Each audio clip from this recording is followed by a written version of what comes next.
Begini, ada seorang ekstremis itu, singkat cerita mau ngebom tempat-tempat maksiat. Yang maksiatnya orang-orang Islam juga. Tapi saya ada nuduh sampean pokoknya orang-orang Islam juga. Terus ditanya sama orang Islam moderat, andaikan mereka nanti mati dalam keadaan demikian, aina masiruhum, lalu mereka kemana? Ya ilanar, karena mati dalam keadaan maksiat. Terus ditanya sama yang moderat tadi, moderat soleh maksudnya, bukan moderat liberal, moderat soleh. Karena orang kadang salah paham, moderat itu pikirannya terus liberal, tidak moderat soleh. Terus kata si moderat tadi, akan ada jika muradan Nabi, apa umatnya masuk neraka itu yang diinginkan Nabi? Agak si ekstremis tadi, kebetulan ini ekstremis yang masih mau mikir. Terus enggak, itu enggak yang digedaki Nabi. Kalau gitu ya jangan, kita tunggu tobatnya, kita proses bersama supaya mereka mau tobat. Karena dukhuluhum annar itu tidak muradan Nabi, tidak yang digedaki Nabi Muhammad SAW. Nah cerita seperti ini tentu ada padanannya. Padanan itu artinya kias ya, kias dalam hadis sahih. Saya yakin hadis itu sahih. Kalaupun itu dhaif itu ya ta'ayyadu bi fatwal ulama, menjadi kuat karena banyak ulama yang fatwakan seperti itu. Saya pastikan itu diriwayatkan Qodiyah dalam kitab Asy-Syifa, juga diriwayatkan Ihya, juga diriwayatkan di Hayatus Sahabah. Di situ ada sekian sanad sing yuqawi ba'duhu ba'd. Kenapa ini saya utarakan? Karena di kota itu sanggerono hadis itu takon sahih ta ora. Kadang sing takon ya ndak paham itu. Mau maca kitab ora iso kok takon sahih ta ora. Yang ditanya juga aneh. Terus berusaha jawab. Padahal kadang ya ndak bisa juga jadi. Di hadis itu ada penjelasan begini. Ada seorang Arabi itu orang Bedui, orang yang kurang peradaban. Minta sesuatu pada Rasulullah SAW. Karena Nabi itu udah orang kaya, Nabi udah jutawan, udah hartawan, dikasih. Mungkin kalau uang sekarang mungkin 50.000 atau berapa. Orang itu gerutu senggerutu-gerutunya. Nabi kok pelit gitu, kira-kira seperti itu. Akhirnya sahabat ini merasa tidak nyaman, ingin, karena ini Arab ya, ingin mengadili ini. Saya membahasakan mengadili itu ya ada Arabnya, karena kadang ada riwayat misalnya faham ma ayyadribuhu, nanti juga repot, ayat tuluhu juga repot. Makanya kalau di Jawa itu kadang maknani bahasa Arab itu bingung, dan memang baik bingung daripada enggak bingung. Karena kalau yang enggak bingung itu keliru pede. Misalnya jika istri kamu agak rewel itu begini-begini gitu. Terus ada kalimat wadribuhun, maka pukullah. Itu kalau orang nggak bingung langsung diterjemah mukullah, nanti dilaporkan Komnas HAM gitu. Tapi kalau yang bingung itu akhirnya tatolog mencari-cari. Ternyata di semua tafsir disebut dorban ghairu mubarrihin, yang mukul tapi yang tidak menyakiti. Jadi kekeliruan itu pasti dimulai orang-orang yang nggak bingung. Jadi ilmunya nggak cukup, akhirnya nggak bingung. Bingung itu penting. Loh betul. Gak ada orang alim kecuali dari bingung. Karena orang alim itu gak bisa pede. Karena referensinya banyak, kemungkinannya banyak. Sehingga mesti pikiran pertama kalau ada lafadz ini maknawi apa lafzi. Ini mahmul apa enggak. Ini mansuh enggak. Ini muqayyad mutlak enggak. Ini sekaligus jadi pusat studi Quran, jadi supaya teman-teman memang seperti itu. Kata wadribuhun, maka pukullah. Saya masih ingat betul ketika Pak Quraisyah menulis di Membumikan Al-Quran tentang alak. Itu kalau orang ahli embriologi dimaknani alak segumpal darah itu mesti tertawa-tawa, karena nggak ada dalam proses embriologi orang lewat proses gumpal apa? Darah. Tapi kalau alak itu madatul kalimah dari kata aliko ya aliko alakon, sesuatu yang menempel, jadi zigot yang berhasil menempel di dinding rahim itu yang jadi anak. Itu ya normal saja, memang itu terjadi. Ya barokahnya bingung tadi. Atau alak dimaknani segumpal darah tapi min haitsul jinsiyah. Artinya haitsul jinsiyah itu sejenis ini. Jadi bukan di proses embriologinya tapi di jenisnya, supaya orang tidak sombong diistilahkan min alak. Tapi maknanya min jinsil alak, bukan alaknya tapi jenis alak. Itu kayak Abu Bakar. Abu Bakar itu kalau sedang bully manusia yang sombong-sombong itu, kamu kok sombong? Kamu itu keluar min makhrajil bauli marrotan ya. Supaya orang tidak sombong itu disilakan manusia itu yakhruju min makhrajil bauli apa? Marrotan. Kan kamu keluar dari makhrajil bauli berapa? 2 kali kan? Minar rojul lewat penis, terus nanti lahir juga lewat min makhrajil bauli. Jadi untuk mengadili manusia supaya tidak sombong diistilahkan keluar min makhrajil baul marrotan. Nah mungkin alak kalau maknanya segumpal darah itu maknanya jenisnya seperti ini. Kenapa kamu sombong? Jangan digugat tentang itu proses embriologi. Kalau itu tidak ngalami itu. Jadi akhirnya barokahnya bingung itu alak dari proses embriologi maknanya apa? Aliko ya aliko alakon sesuatu yang apa? Nempel, yang sukses nempel di dinding rahim. Tapi dari segi jenis mendidik tawadu, mendidik khafdul janah lil mu'minin, mendidik adzullu wal ingkisar, rasa hina. Nah, itu dengan makna tadi. Saya teruskan. Si Arabi tadi karena dikasih 50.000 Gerutu terus akhirnya Nabi memanggil Arabi tadi karena mau dipukulin sama sahabat. Enggak tahu mau dipukulin atau mau dibunuh enggak tahu, pokoknya dikerasin tadi. Makanya enggak usah diterjemah. Kalau diterjemah nanti jadi bingung. Terus akhirnya dibawa sama Nabi, diajak masuk, dikasih banyak sama Nabi. Kasih banyak, ditanya sama Rasulullah, kamu sudah puas ya Arabi? Sudah ya Rasulullah. Hebatnya Nabi apa? Kamu harus menjelaskan ke semua sahabat saya kalau kamu sudah puas. Karena tadi kamu ngomong yang bikin sahabat saya dongkol. Terus sekarang harus mengkonfirmasi. Ya Rasulullah. Di depan umum juga Nabi ikut. Ini Arabi tadi minta saya tak tambah, terus dia puas. Ahakada ya Arabiyu. Naam ya Rasulullah, fajazakallahu min khairin wa asyiratin. Dia tegas naam ya Rasulullah. Nah, pelajaran dari hadis ini adalah kalimat ini. Ini harus diingat-ingat. Setelah Arabi tadi puas, sahabat juga tahu apa pernyataan puasnya Arabi tadi. Nabi ngetikan begini.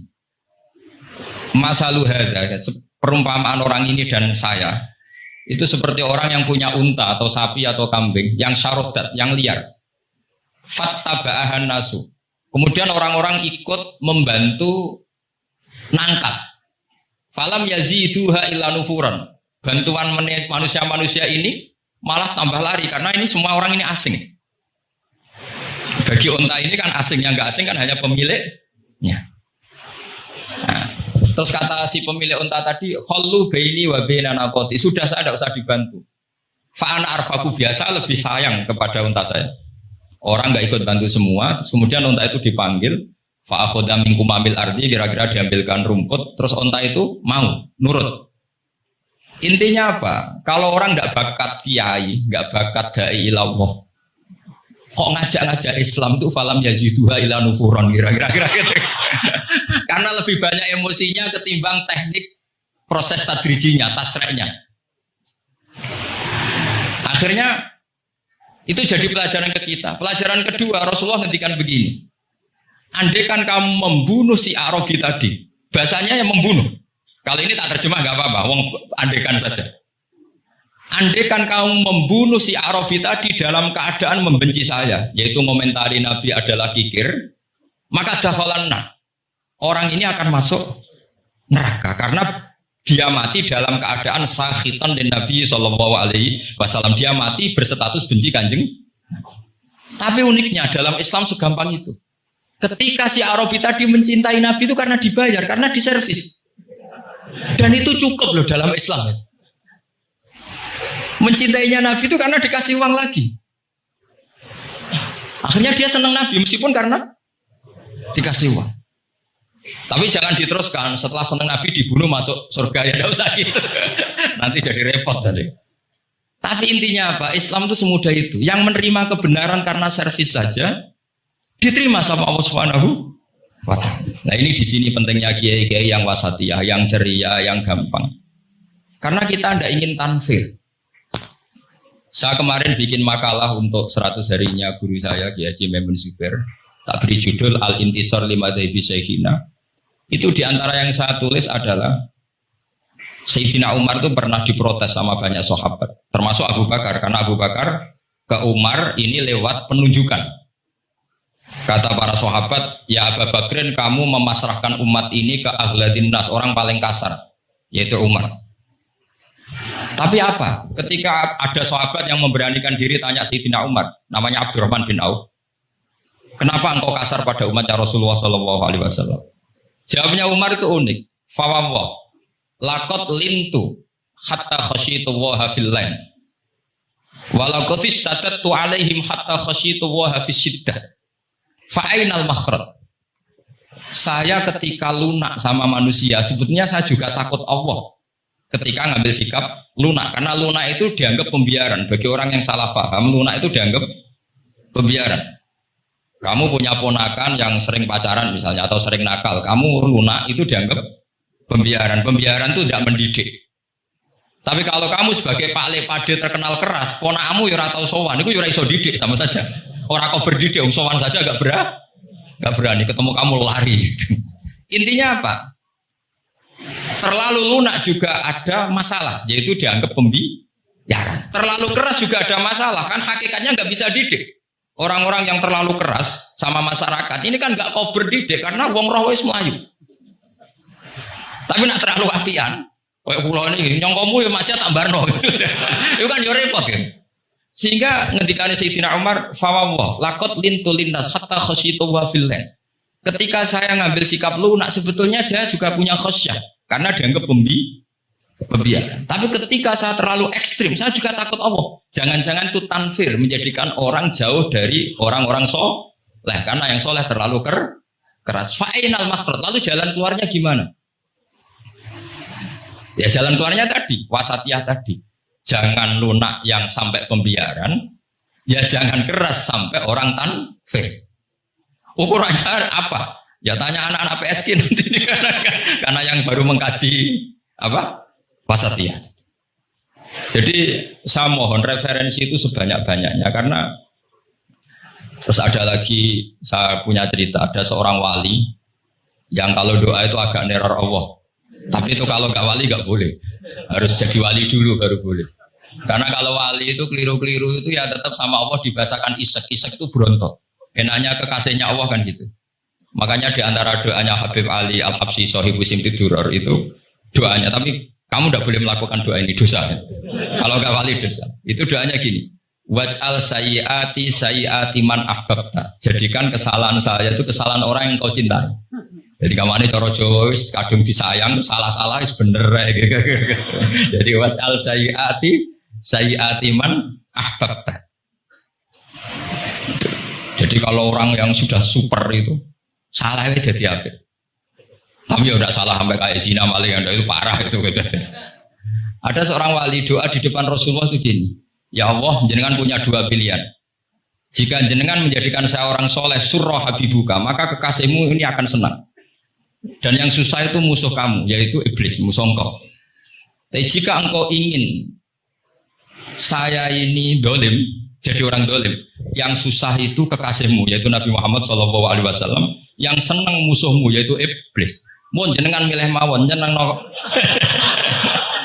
kekasihmu, apa nyenang no musuhmu gitu. Ya sudah kan Allah tidak punya pilihan. Mana mungkin Allah ingin menyusahkan kekasihnya, yaitu kanjeng Nabi Muhammad SAW. Sama, semua ulama Anda ingin umatnya Nabi matu khinal maksiyah, mati dalam keadaan maka kita berusaha semaksimal mungkin. Semoga mereka tobat. Semua Quran itu la'allahum yarji'un, la'allahum yantahun. Diharapkan mereka Allah yang Tuhan saja, yang al-ghaniyul mutlak, Allah yang al-jabbar al-qahhar saja sama orang-orang yang asrafu ala anfusi masih dipanggil-panggil wa anibu ila rabbikum wa aslimu lah. Allah yang Tuhan saja memanggil yang sedang di luar dipanggil masuk. Masa kita gara-gara soleh yang over, yang sudah di dalam mau dikeluarin? Itu kan apa-apaan itu. Makanya ini pasti tak dukung Islam Wasatiyah ini. Jadi saya dukung itu bihujjatin, bukan karena saya hormat Pak Kores orang sepuh, itu enggak. Memang bihujjatin. Kalau soal dukung karena orang sepuh itu etika, apa? Etika, tentu saya lakukan itu, pasti saya lakukan karena itu etika. Tapi lebih dari itu karena bihujjatin wadihah, bihujjatin bayyinah. Memang logikanya seperti itu. Allah yang Tuhan saja selalu memanggil yang luar dimasukkan ke dalam. Masa yang sudah di dalam dikeluarkan?